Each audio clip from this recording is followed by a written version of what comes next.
and this is my room of many doors, which just happens to be the place in my area that has the best light. This is my warm-up video. This is my first time hosting a warm-up in general, let alone for invisible people. So we'll see how it goes. We are actually going to start standing, and we're going to just start with some hip circles. It doesn't matter which direction you start in. We're going to do both directions eventually. We're really just aiming to warm up the core and kind of let our body know that it is time to get active. So I like to do these intermittently, and what I mean by that is go one direction for a couple of swirls, switch directions, and go the other way. If you prefer to do all of yours one direction and then all the other direction, that's fine too.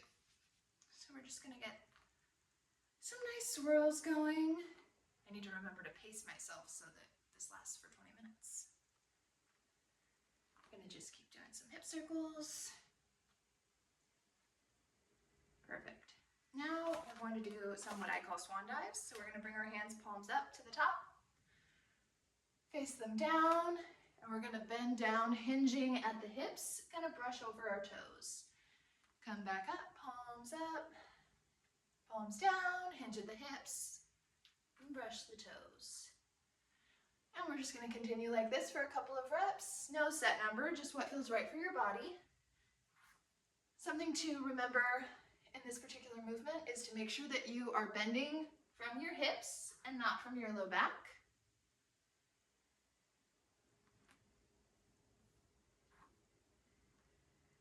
Perfect. There we go. If you can't reach all the way to your feet to brush them, that's totally okay.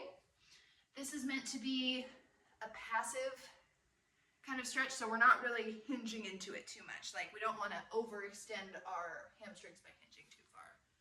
So just work within your comfort zone.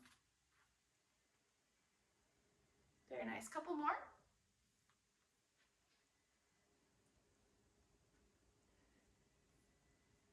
Very nice. Now we're going to bring our arms out into a T, and we're going to start doing some little leg swings.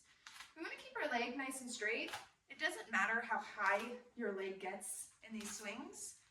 What you really want to focus on is getting a nice wide step for stability. Wide step. Don't let your yoga mat slide out from under you like mine is trying to. Nice wide steps. Just bringing some blood flow down to the legs, hip flexors.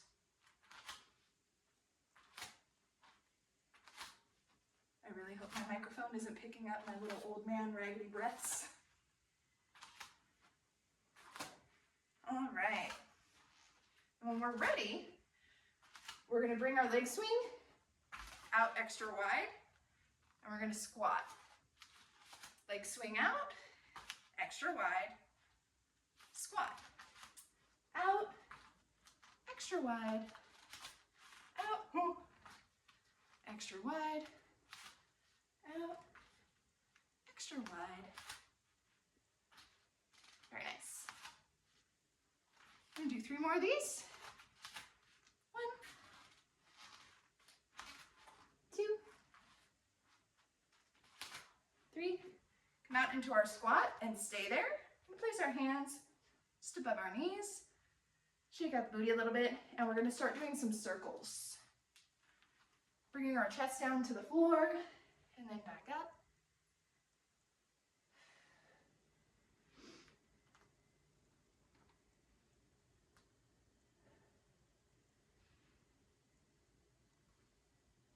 Then we're going to go the other direction.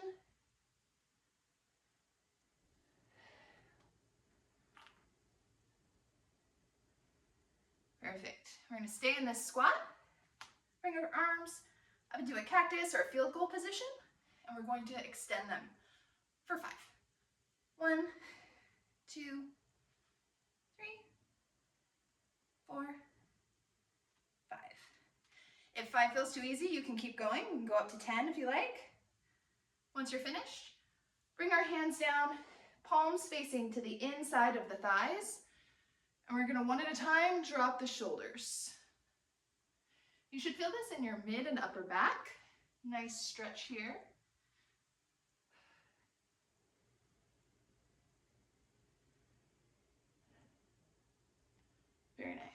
Couple more of these. I love this stretch. I would do it all day if I could. But we must move on.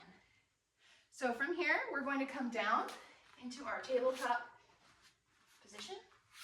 Gross. Kind of wiggle out the hips a little bit. And we're going to start with some regular cat-cows. Inhaling up, exhaling out. I might have that backwards if I'm being honest, but we're going to go with it. Inhale up, exhale out. Inhale up, exhale out. Inhale up, and exhale out. 3 more of those.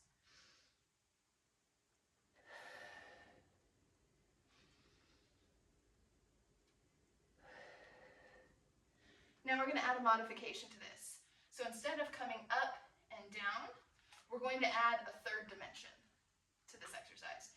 So we're going to come around. We're going to barrel roll our belly. I like to think of it as drawing a circle with your belly button, but whatever kind of cue helps you create the movement is what you should go with. And this, just like the hip circles, I like to do intermittently. But if you would like to go all one direction at once and then all the other direction at once, that is totally okay. We're going to spend a couple more seconds here. Really kind of exaggerate that movement. See if you can't feel it through your belly on the down and through your back on the up. Very nice.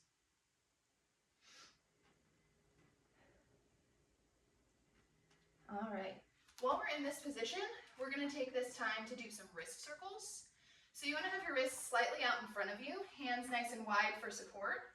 And we're going to just bring our body in a circle over our wrists.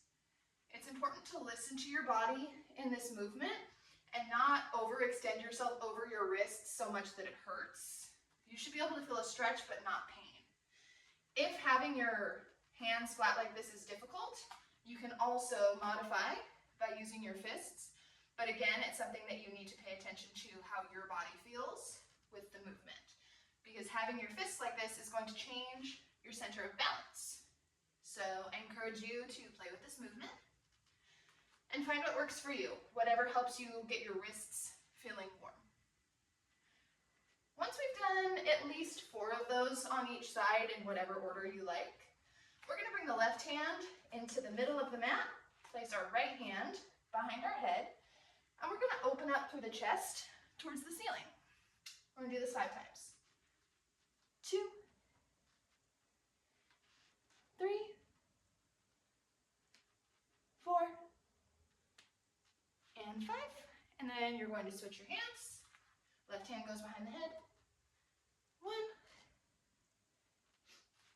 2, 3, 4, and 5. Bring your hands down. You can take a quick child's pose if you like. Shake out those hips. Nice deep breath. That was mostly for me if I'm being honest. Now, we are going to come up into a plank position. I would suggest at this point, if you have socks on and you don't have the best toe grip, to take your socks off so that you're not slipping and sliding around and accidentally straining a muscle. So we're going to step up into our plank, and we're going to float from plank to downward dog 3 to 5 times. So 1, 2, 3, 4, and 5. Kind of readjust yourself into your downward dog so you feel nice and stable. Pedal your feetsies out. Now we're going to lift our left leg out into a straight or slightly elevated position. And we're going to do 5 pulses directly upward. So 1, 2, 3, 4, 5. Bend at the knee and open the hip.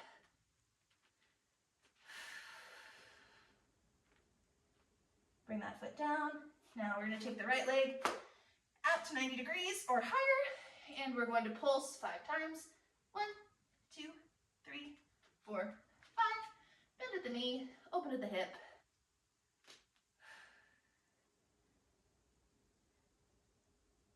Very good. Bring it back into downward dog. We're going to pedal out those legs. Perfect. Now, we're going to come down onto our back. Nice full body stretch while we're here, might as well. And then we are going to bring our legs up into a pike position. And we are going to open into a straddle between 5 and 10 times. Whatever your comfort level is with this. You want to feel a nice burn in your lower abdomen, but we don't want to overdo it in our warm-up. So 1, 2, 3, 4, 5, 6, 7, 8, 9. Try to get those feet a little closer to the face. 10. 1 for good measure. All right. Now we're going to bring our feet down and we're going to just do some pike leg lifts. And what I mean by that is we're going to keep our legs straight and we're just going to hinge at the hip and lift our legs up for 5. 1, 2, 3, 4, 5. As we're coming down, we're going to hover above the ground and we're going to hold this for about 10 seconds. If you find it difficult to hover low, always, the higher you bring your legs, the easier it will be to hover. So 10, 9, 8, 7, 6, 5, 4, 3, 2, 1. Bring those knees to chest. Kind of rock it out. Very nice. Promise I don't always sound like a wheezing little old man. It's just very humid here right now. Give some nice rocks, maybe some circles. Very nice.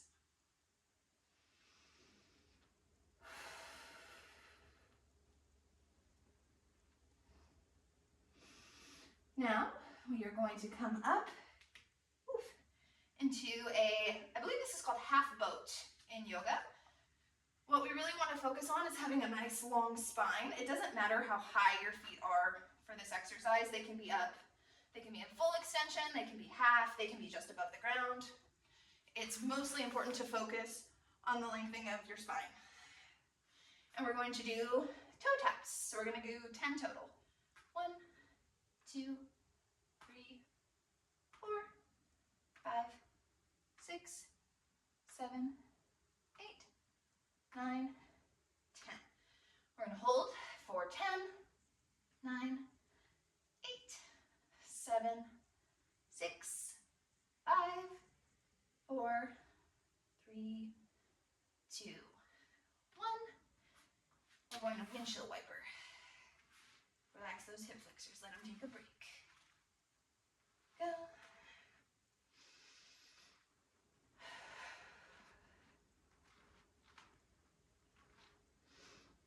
Very nice. All right, so now we're going to come to a seated or kneeling position. You can use this moment to stretch out your feet if you like. But me, I'm just going to sit on my feet this way. And we're going to start working on our forearms, our wrists, and our fingers. So we're going to take our hands, palms to the floor, and we're going to just lean back, trying to extend those forearm muscles through here. This is another one of those stretches that you need to take at your own pace. So if just holding like this with your wrists up is a really intense stretch for you, don't try to push it farther today. So we're just going to hold this, do some light rocking back and forth.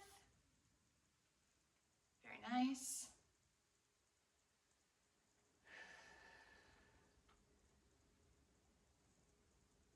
We're going to switch those around. So this way, same thing. We want to feel it through here in the tops of our forearms. It's a nice little rock. Be very mindful of your wrists.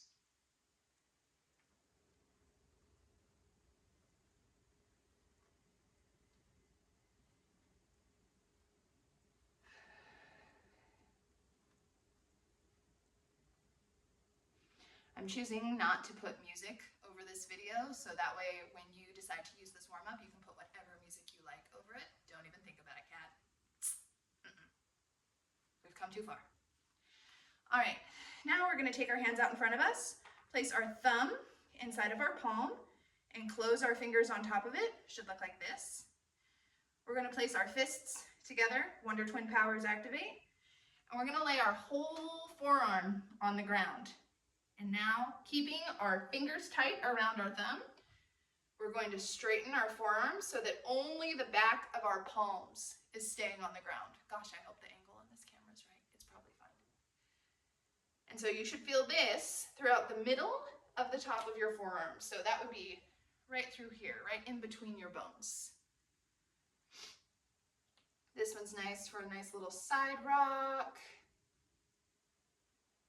Always staying, like I said, within your comfort range of motion.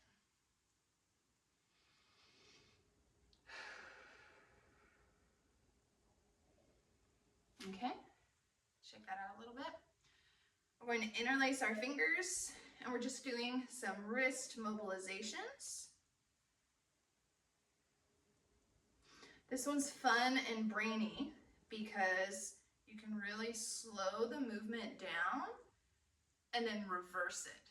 And it looks easy until you try it and your brain breaks. I like to try to keep my forearms as close together during this exercise as I can, just to make sure that the mobilization is coming from my wrists and not from my hand, or not from my arms. Nice little mobilization. Shake that out. I do have one last thing I'd like to do before we finish up with our finger flicks, and that is just a quick neck stretch.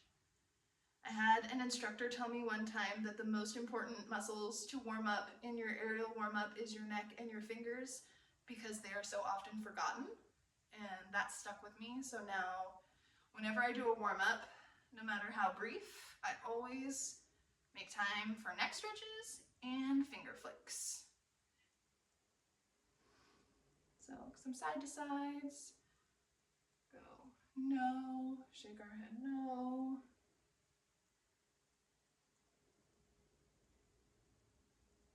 Shake our head yes.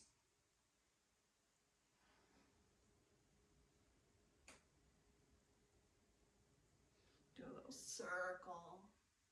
Maybe 2 each direction. Maybe more if you're feeling it. Okay. Now that the neck is all mobile and gooey, we're going to do our last thing, which is our finger flicks. You can do this seated, on your knees, or standing up. We're going to take our hands out in front of us, and we're going to flick our fingers as fast as we can. So we're going to go fast, fast, fast.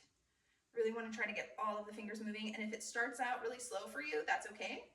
Just keep working on it and see how fast you can get them up to eventually. So we're going to go in the front, out to the side, down, and up. 10, 9, 8, 7, 6, 5, 4, ooh, the burn, 2, 1, shake it out, shake it out, shake it out. Awesome. Well, that concludes our warm-up. I hope this was helpful for you, and